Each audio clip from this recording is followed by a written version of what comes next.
My name is Tejashri. And today I will be your reader. I guess yesterday it had been stopped at page number 22, para number 9, the difference between appreciation and flattery. Am I right? Hello? Yeah, Yeah, okay. So we'll be starting off from page number 22, para 9. The difference between appreciation and flattery. That is simple. One is sincere and the other insincere. One comes from the heart out and the other from the teeth out. One is unselfish, the other selfish. One is universally admired, the other universally condemned. I recently saw a bust of Mexican hero General Alvaro Obregón in the Chapultepec Palace in Mexico City. Below the bust are carved these wise words from General Obregón's philosophy. Don't be afraid of enemies who attack you. Be afraid of the friends who flatter you. No, no, no. I'm not suggesting flattery. Far from it. I'm talking about a new way of life. Let me repeat. I'm talking about a new way of life. King George V had a set of six maxims displayed on the wall of his study at Buckingham Palace.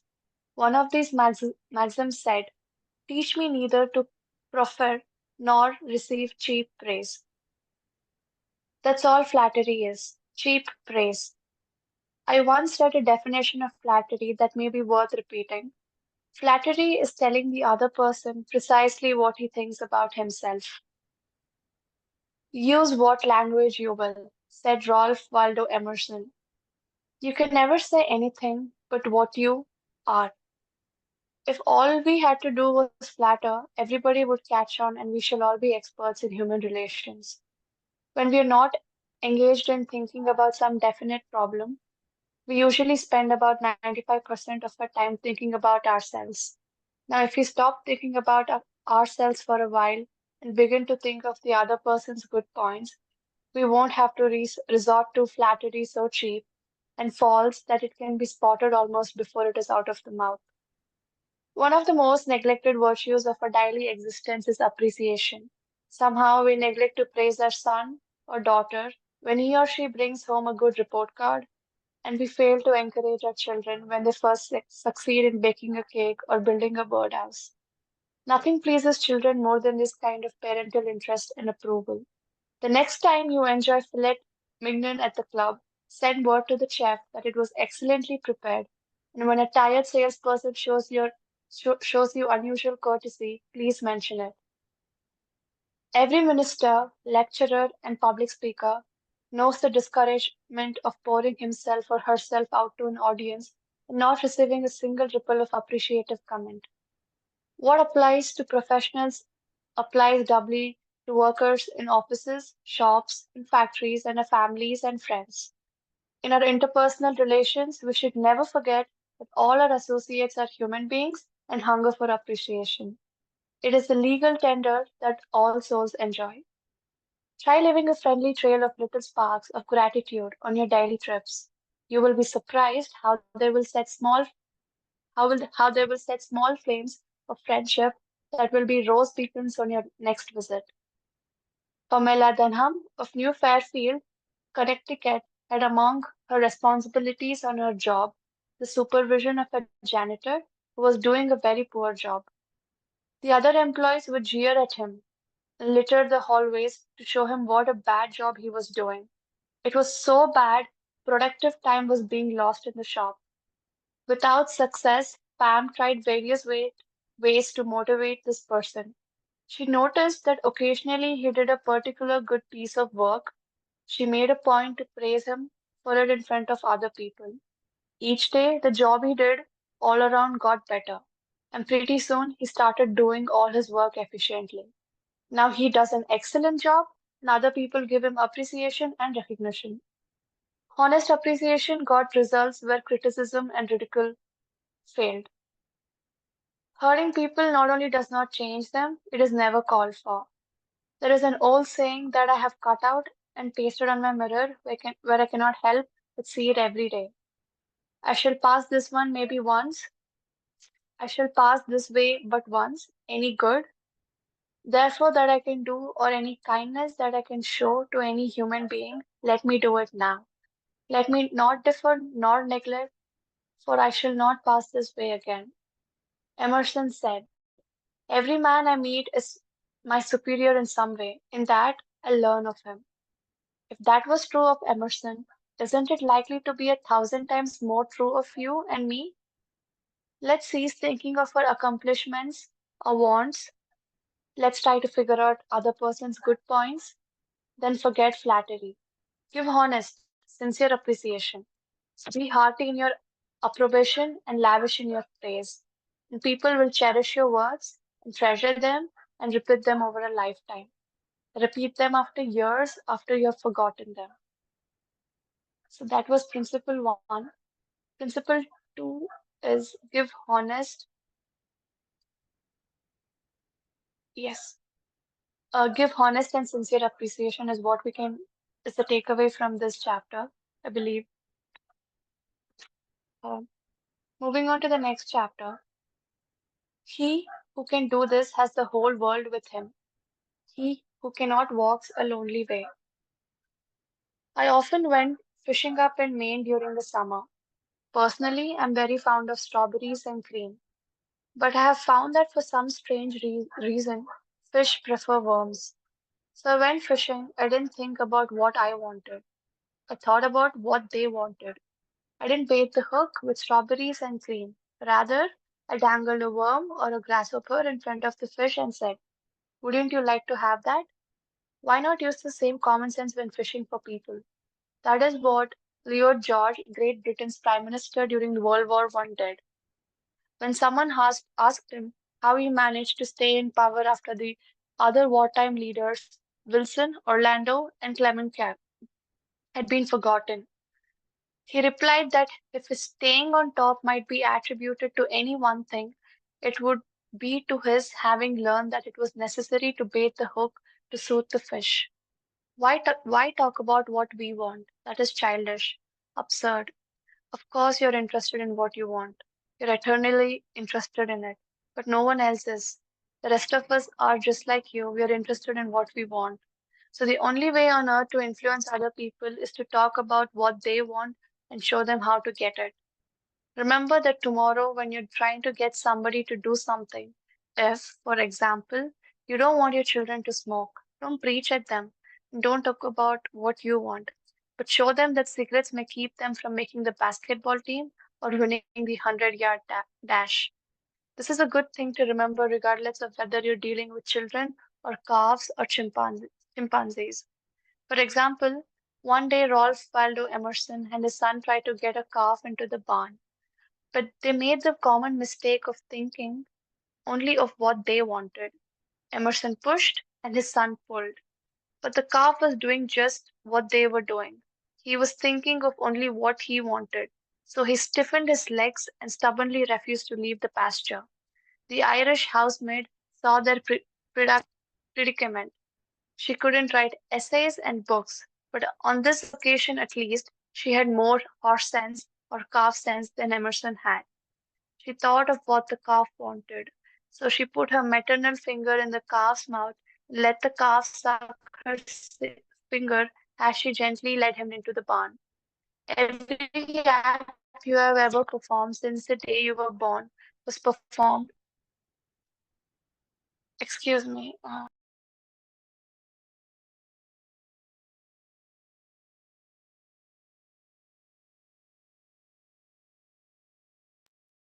Yeah. Sorry for that. Every act you have ever performed since the day you were born was performed because you wanted something. How about the time you gave a large contribution to the Red Cross? Yes, that is no exception to the rule. You gave the Red Cross a donation because you wanted to lend a helping hand. You want to do a beautiful, unselfish, divine act. Inasmuch as you have done it unto one of the least of these, my brethren, you have done it unto me. If you hadn't wanted that feeling more than you wanted your money, you would have not made the contribution. Of course, you might have made the contribution because you were ashamed to refuse or because a customer asked you to do it. But one thing is certain, you made the contribution because you wanted something. Harry, Overstreet, in his illuminating book Influencing Human Behavior, said, action springs out of what we fundamentally desire. And the best piece of advice which can be given to would be persuaders, whether in business, in the home, in the school, in politics, is first, arouse in the other person an eager want. He who can do this has the whole world with him. He who cannot walks the lonely way. Andrew Carnegie, the poverty-stricken Scotch lad who started to work at 2 cents an hour and finally gave away $365 million, learned early in life that only way to influence people is to talk in terms of what the other person wants. He attended school only 4 years, yet he learned how to handle people. To illustrate, his sister-in-law was worried sick over her two boys. They were at Yale They were at Yale, and they were so busy with their own affairs that they neglected to write home and paid no attention whatever to their mother's frantic letters. Then Andrew offered to Vegard $100 that he could get an answer by return mail without even asking for it. Someone called his bet, so he wrote his nephews a chatty letter, mentioning casually in a postscript that he was sending each one a $5 bill. He neglected, however, to enclose the money. Back came replies by return mail thanking dear and Uncle Andrew for his kind note, and you can finish the sentence yourself. Another way, another example of persuading comes from Stan Novak of Cleveland, Ohio, a participant in our course. Stan came home from work one evening to find his youngest son, Tim, kicking and screaming on the living floor.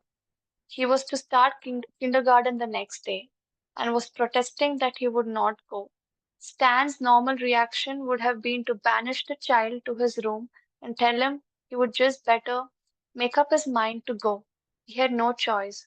But tonight, recognizing that this would not really help Tim start kindergarten in the best frame of mind, Stan sat down and thought, if I were Tim, why would I be excited about going to kindergarten? He and his wife made a list of all the fun things Tim would do, such as finger painting, singing songs, making new friends. Then they put him into action. We all started finger painting on the kitchen table, my wife Lil, my other son Bob, and myself all having fun. Soon Tim was peeping around the corner. Next, he was begging to participate. Oh no, you have to go to kindergarten first to learn how to finger paint.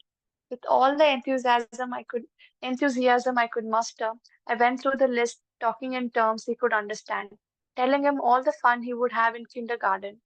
The next morning, I thought I was the first one up. I went downstairs and found Tim sitting sound asleep in the living chair. What are you doing here? I asked. I'm waiting to go to kindergarten. I don't want to be late. The enthusiasm of our entire family had aroused in Tim an eager want that no amount of discussion or threat could have possibly accomplished. Tomorrow you may want to persuade somebody to do something. Before you speak, pause and ask yourself, how can I make this person want to do it? That question will stop us from rushing into a situation heedlessly with futile chatter about our desires. At one time, I rented the grand ballroom of a certain New York hotel for 20 nights in each session in order to hold a series of lectures. At the beginning of the one season, I was suddenly informed that I should have to pay almost 3 times as much as rent formally. This news reached me after the tickets had been printed and distributed and all announcements had been made. Naturally, I didn't want to pay the increase, but what was the use of talking to the hotel about what I wanted? They were interested only in what they wanted. So a couple of days later, I went to see the manager. I was a bit shocked when I got your letter, I said, but I don't blame you at all. If I had been in your position, I should probably have written a similar letter myself. Your duty as the manager of the hotel is to make all the profit possible.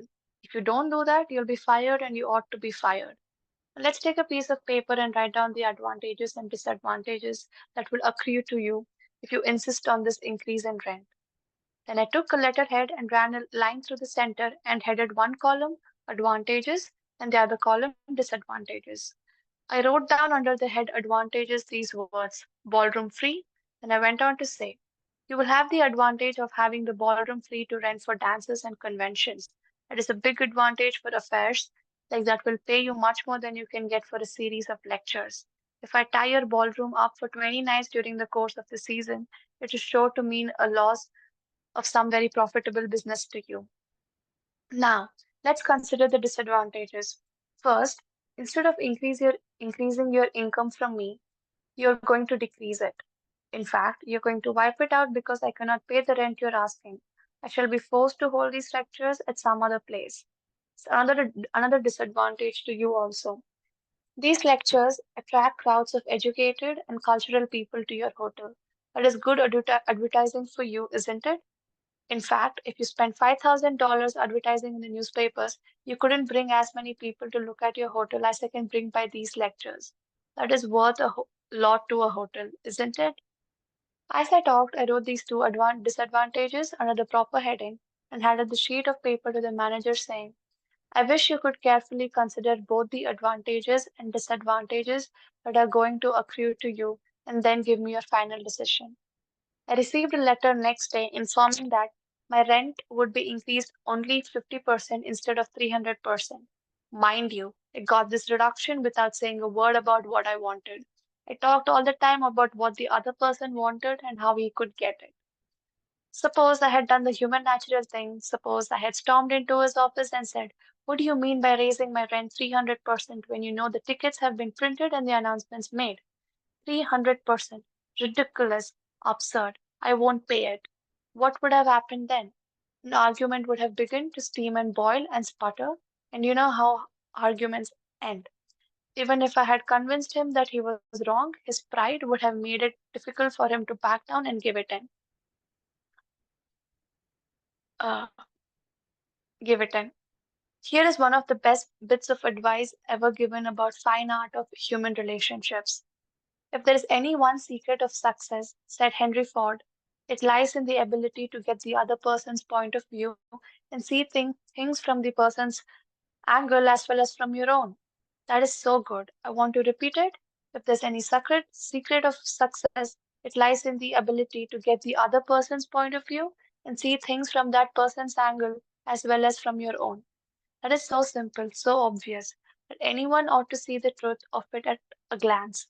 Yet 90% of the people on this earth ignore it 90% of the time.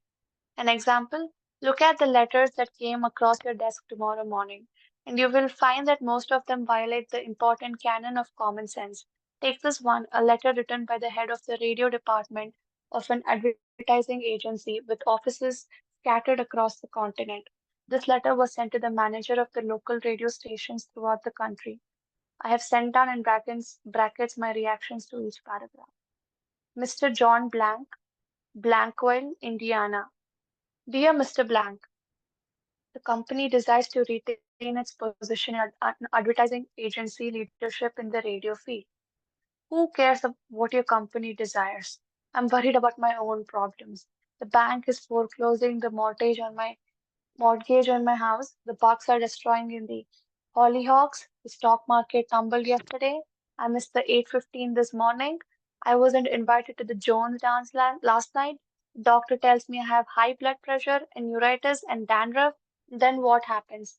I come down to the office this morning, worried, open my mail, and here is some little whippersnapper off in New York yapping about what his company wants. Bah! If he only realized what sort of impression his letter makes, he would get out of the advertising business and start manufacturing cheap tip. This agency's national advertising accounts were the bulwark of the network. Our subsequent clearances of station time have kept us at the top of agencies year after year. You're big and rich and right at the top, are you? So what? I don't give two whoops and hates if you're as big as General Motors and General Electric and the general staff of the US Army all combined. If you had as much sense as a half-witted hummingbird, you would realize that I'm interested in how big I am, not how big you are. All this talk about your enormous success makes me feel small and unimportant. We desire to service our accounts with the last word on radio station information. You desire, you desire. You unmitigated as, I am not interested in what you desire or what the President of the United States desires. Let me tell you once and for all that I'm interested in what I desire. And you haven't said a word about that yet in this absurd letter of yours. Will you therefore put the company on your preferred list for weekly station information, every single detail that will be useful to an agency in intelligently booking time? Preferred list. You have your nerve. You make me feel insignificant for your big talk about your company, and then you ask me to put you on a preferred list, and you don't even say please when you ask it. A prompt acknowledgement of this letter, giving us your latest doings, will be mutually helpful. You fool! You mailed me a cheap form letter, a letter scattered far and wide like the autumn leaves, and you have the gall to ask me when I'm worried about the mortgage and the Hollyoaks and my blood pressure to sit down and dictate a personal note acknowledging your form letter. You asked me to do it promptly. What do you mean promptly? Don't you know I'm just as busy as you are? Or at least I like to think I am. And while we are on the subject, who gave you the lordly right to order me around? You said it will be mutually helpful. At last, you have begun to see my viewpoint. But you're vague about how it will be to my advantage. P.S. The enclosed reprint from the blank wheel journal will be of interest to you and you may want to broadcast it over your situation. Finally, down here in the postscript, you mentioned something that may help me solve one of my problems.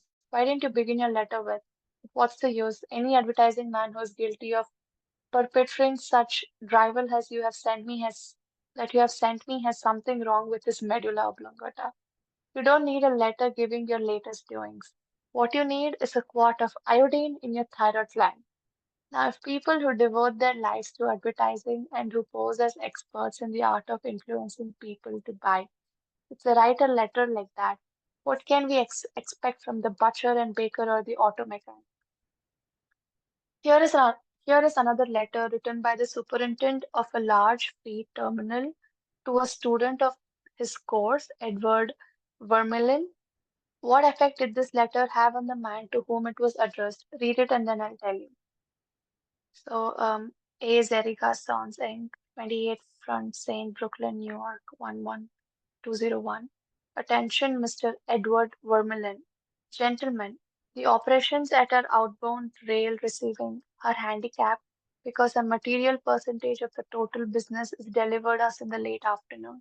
This condition results in congestion over time on the part of our forces, delays to trucks, and in some cases, delays to freight. On November 10, we received from your company a lot of 510 pieces which reached here at 4:20 p.m. We solicit your cooperation toward overcoming the undesirable effects arising from the late receipt of the freight. May we ask that on days on which you ship the volume which was received on the above date, effort be made either to get the truck here earlier or to deliver as part of the fleet during the morning. The advantage that would accrue to you under such an arrangement would be that of more expeditious discharge of your trucks and the assurance that your business would go forward on the day of its receipt. After reading this letter, Mr. Vermeulen, sales manager for A. Zerga's Sons, sent it to me with the following comment. This letter had the reverse effect from which it was intended. The letter begins by describing the terminal's difficulties in which we are not interested, generally speaking. Our cooperation is then requested without any thought as to whether it would inconvenience us. And then finally, in the last paragraph, the fact is mentioned that if we do cooperate, it will mean more expeditious discharge of our trucks with the assurance that our fleet will go forward on the day of its receipt. In other words, that in which we are most interested is mentioned last. The whole effect is one raising a spirit of antagonism rather than of cooperation. Let's see if we can't rewrite and improvise this letter. Let's not waste any time talking about our problems. As Henry Ford admonishes, let's get the other person's point of view and see things from his or her angle as well as from our own. Here is one way of revising the letter. It may not be the best way, but isn't it an improvement? Dear Mr. Vermeulen, your company has been one of our good customers for 14 years. Naturally, we are grateful for your patronage and are eager to give you the speedy, efficient service you deserve. However, we regret to say that it isn't possible for us to do that when your trucks bring us a large shipment late in the afternoon, as they did on November 10th. Why? Because many other customers make late afternoon deliveries also. Naturally, that causes congestion. That means your trucks are held up unavoidably at the pier, and sometimes even your fleet is delayed. That's bad, but it can be avoided. If you make your deliveries at the pier in the morning when possible, your trucks will be able to keep moving, your fleet will get immediate attention, and your workers will get home early at night to enjoy dinner of the delicious macaroni and the noodles that you manufacture. Regardless of when your shipments arrive, we shall always cheerfully do all in our power to serve you promptly. You're busy. Please don't trouble to answer this note. Barbara Anderson, who worked in a bank in New York, desired to move to Phoenix, Arizona because of the health of her son. Using the principles she had learned in her course, she wrote the following letter to 12 banks in Phoenix. My 10 years of bank experience should be of interest to a rapidly growing bank like yours. In various capacities in bank operations with the Bankers Trust Company in New York, leading to my present assignment as branch manager. I've acquired skills in all phases of banking, including depositor relations, credits, loans, and administration. I will be relocating to Phoenix in May, and I'm sure I can contribute to your growth and profit. I will be in Phoenix the week of April 3rd and would appreciate the opportunity to show you how I can help your bank meet its goals. Do you think Miss Anderson received any response from that letter? 11 of the 12 banks invited her to be interviewed, and she had a choice of which banks offer to accept. Why? Mr. Henderson did not state what she wanted, but wrote in the letter that she could help them and focused on their wants, not just her own. Thousands of salespeople are pounding the pavements today, tired, discouraged, and underpaid. Why? Because they're always thinking of only what they want. They don't realize that neither you nor I want to buy anything. If we did, we would go and buy it. But both of us are eternally interested in solving our problems. And if salespeople can show us how their services or merchandise will help us solve our problems, they won't need to sell us. We'll buy. And customers like to feel they're buying, not being sold. Yet many salespeople spend a lifetime in selling without seeing things from the other customer's angle. For example, for many years I lived in Forest Hills, a little community of private homes in the center of Greater New York. One day, as I was rushing to the station, I chanced to meet a real estate operator who had bought and sold property in that area for many years. He knew Forest Hills well, so I hurriedly asked him whether or not my stucco house was built with needle lath or hollow tile. He said he didn't know and told me what I already knew that I could find out by calling the Forest Hills Garden Association. The following morning, I received a letter from him. Did he give me the information I wanted? He could have gotten it in 60 seconds by a telephone call, but he didn't. He told me again that I could get it by telephoning and then asked me to let him handle my insurance. He was not interested in helping me. He was interested only in helping himself.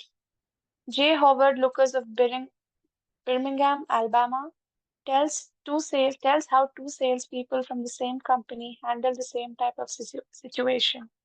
He reported, several years ago, I was on the management team of a small company. Headquartered near us was the district office of a large insurance company.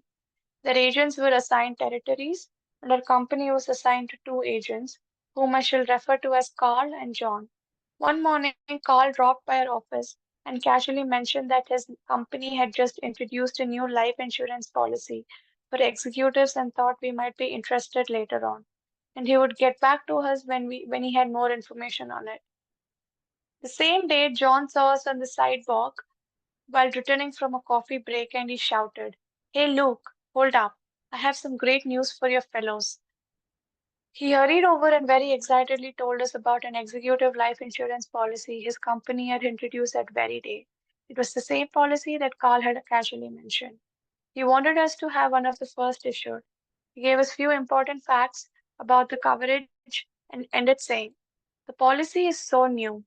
I'm going to have someone from the Home Office come out tomorrow and explain it. Now, in the meantime, let's get the application signed and on the way so he can have more information to work with."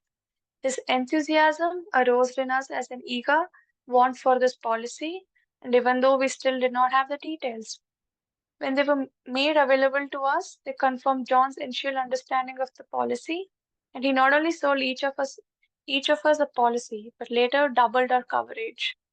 Carl could have had those sales, but he made no effort to arouse in us any desire for the policies. The world is full of people who are grabbing and self seeking.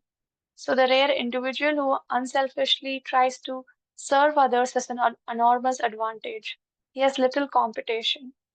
Owen D. Young, a noted lawyer and one of America's great business leaders, once said, "People who can put themselves in the place of other people, who can understand the working of their minds, need never worry about what the future has in store for them." If out of reading this book, you just get one thing, an increased tendency to think always in terms of other people's point of view and see things from their angle. If you get that one thing out of this book, it may easily prove to be one of the building blocks of your career. Looking at the other person's point of view and arousing in him an eager want for something is not to be construed as manipulating that person so that he will do something that is only for your benefit and his detriment. Each party should gain from the negotiation. In the letters to Mr. Vermeulen, both the sender and the receiver of the correspondence gained by implementing what was suggested. Both the bank and Miss Anderson won by her letter in that the bank obtained a valuable employee and Mrs. Anderson a suitable job. And the examples of John's sales of insurance to Mr. Lucas both came through this transaction. Another example in which everybody gains through this principle of arousing an eager want comes from Michael Whiddon of Warwick, Rhode Island, who was a territory salesman for the Shell Oil Company. Mike wanted to become the number one salesperson in his district, but one service station was holding him back. It was run by an older man who could not be motivated to clean up the station. It was in such poor shape that the sales were declining significantly. This manager would not listen to any of Mike's pleas to upgrade the station. After many exhortations and heart-to-heart talks, all of which had no impact, Mike decided to invite the manager to visit the newest Shell station in his territory.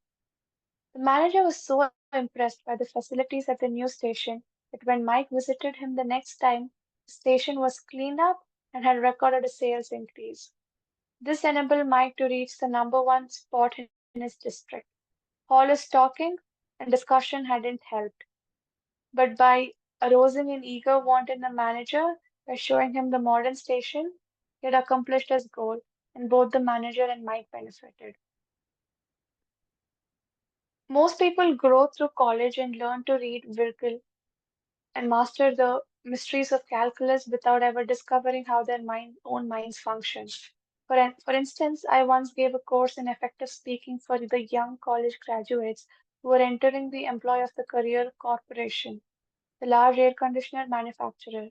One of the participants wanted to persuade the others to play basketball in their free time, and this is about what he said. "I want you to come out and play basketball. I like to play basketball. The last few things I've been to the gymnasium, there haven't been enough people to get up a game. Two or three of us got to throwing the ball around the other night, and I got a black eye. I wish all of you would come down tomorrow night. I want to play basketball." Did he talk about anything you want? You don't want to go to gymnasium that no one else goes to, do you? You don't care about what he wants. You don't want to get a black eye. Could he have shown you how to get things you want by using the gymnasium? Surely. More pep, keener edge to the appetite, clearer brain, fun, games, basketball. To repeat Professor Overstreet's wise advice, first, arouse in the other person an eager want. He who can do this has the whole world with him. He who cannot walks a lonely way. One of the students in the author's training course was worried about his little boy. The child was underweight and refused to eat properly. His parents used the usual method. They scolded and nagged. Mother wants you to eat this and that. Father wants you to grow up to be a big man. Did the boy pay any attention to those pleas? Just about as much you pay to one fleck of a sand on a sandy beach. No one with a trace of horse sense would expect a child 3 years old to react to the viewpoint of a father 30 years old. Yet, that was precisely was what the father expected. It was absurd. He finally saw that. So he said to himself, what does that boy want? How can I tie up what I want to what he wants? It was easy for the father when he started thinking about it. His boy had a tricycle that he loved to ride up and down the sidewalk in front of the house in Brooklyn. A few doors down the street lived a bully, a bigger boy who would pull the little boy off his tricycle and ride it himself. I think we will stop here for today. Do you guys have any takeaways, any questions?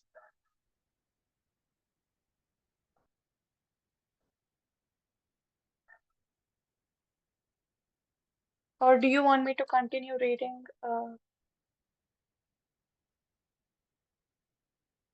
Hello? Am I audible? Yeah, you are audible. Yeah. Mm. Can I share my takeaway? Yeah, sure. Yeah. So, like in the last, like principle two, as it was mentioned, give honest and sincere appreciation. Right. So, I understood, like we have to give the positive comments on the other people instead of giving the negative comments, Yes. and so that it will arouse the a positive energy in them, and they will be more happier, and they will be more enthusiast. They will get more enthusiasm to do good jobs. And in the second chapter also, like don't look into the things uh, in how you want. It's better to look into those things in how the other persons will get benefited. Right. Yeah. So these are my learnings. Thank you. That is good. Yes. Thank you, Girish. Thank you. Will anyone else volunteer to tell their takeaways?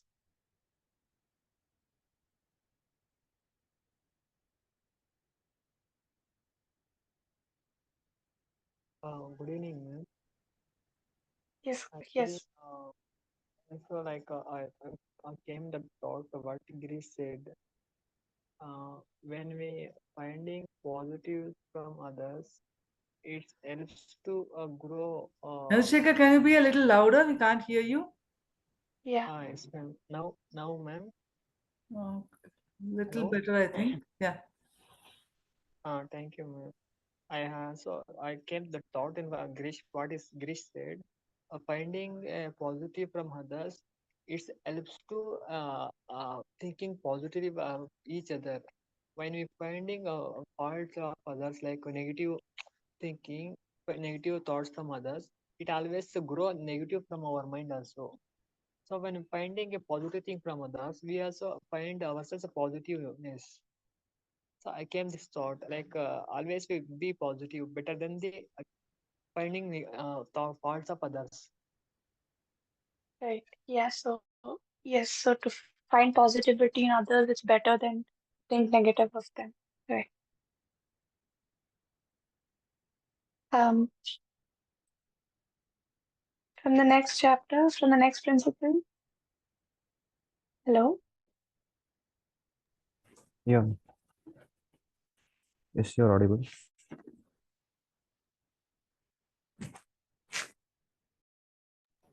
Yeah. Will anyone else, is anyone else ready to volunteer to tell their takeaways? Taranjit, Tanmay.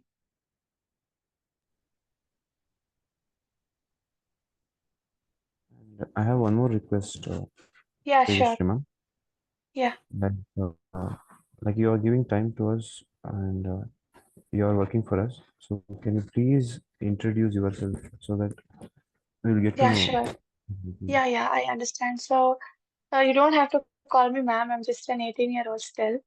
Um, I just graduated my high school recently. I gave my medical entrance exam.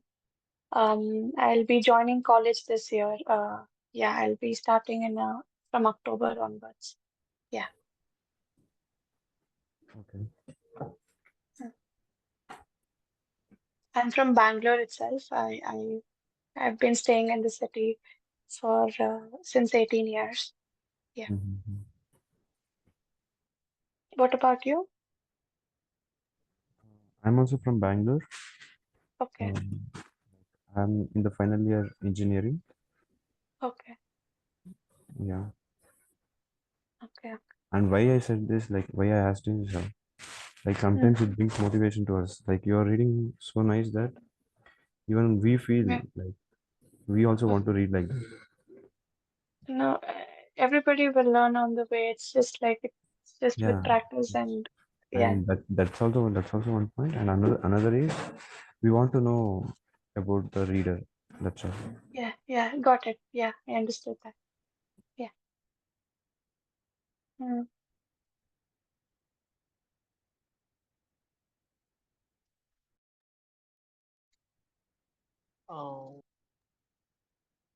Uh, One thing, man. Yes, This is as well, this book is like how to influence friends. Before we have attended sessions last month in August, like that atomic habits. Atomic Habits, This right? Yeah, this book last sessions we attended. They have okay, given at the end of the chapter the summary right. in atomic book, but in this book it is like a whole book, but in Oh, they use English, some not a difficult words, but somehow we should okay, try to understand compared to that okay. So, atomic habit books. mm-hmm. um, So you're they telling me so in like Atomic Habits, they had a summary for the words. no, There is. summary means they give a whole chapter summary, Okay, like okay, okay, okay. at the Mm, end of the chapter they give main bullet points of the summary. okay. uh, like this book only after the chapter is Okay. over, like I we will. make a bullet points. I will try to find that out and let you know in the next session if that's possible to get for this book. Sure. Okay. Thank you. Yeah. Yeah. And also the words you were telling about. Yeah, we can do that. We can highlight the new words we come across and we can make a note of it and learn the meanings of it so that you can use that in your daily uh, everyday use. We can help your vocabulary to improve. Yeah. um, We can do that from the like next session. yes, sure. Thank you, ma'am. Yeah. You don't have to address me as ma'am. It's totally fine. You can just call me Tejashree. Yeah. Okay. uh, So, okay. is there anything else, or can we end the session? Meera ma'am? Uh, No, actually, this is Sandhya here. Yeah, I think yeah. Taranji wants to say something. Yeah. Sure. Hello, good evening. Uh, Good evening. Tejashree, it was really Yeah. nice listening to you. But Thank you. can I Mm. request you, Yeah. like, Sure. can the speed be a bit slower? Yeah. Yeah. Because, Sure. Yeah. yeah, Sure. uh, some of us are not very well versed with thorough English. So it Yeah. would be Sure. really nice if you'll go at a little Yeah. slower speed Yeah. so that the Yeah. everybody can understand, because many a times some words are there Mm. that can be understood only when you read the whole context. Context, right? I get Yeah, that. and I'll keep so that in note. Yeah. uh, if you read very fast, what happens that the Mm. to understand the difficult words, the Mm-hmm. context of that, Mm. that becomes a bit more difficult. So if you could go at a Sure. little slower speed, it would be really very nice. Yeah, sure. I'll Yeah, keep that in mind for my next reading. Is yeah. that it's since during my school also I've been told that I read a bit fast. So yeah, I will keep that in mind. Yeah. Okay. Thank you so Is much. there any? That's fine, totally. If you guys have any other concerns like this, please let me know. Uh, I think so we can end the session. We can end the session now. Yeah. Good night, everyone. Thank you so much. Thank you. Thank you all. Thank Bye. thank you all. Thank you.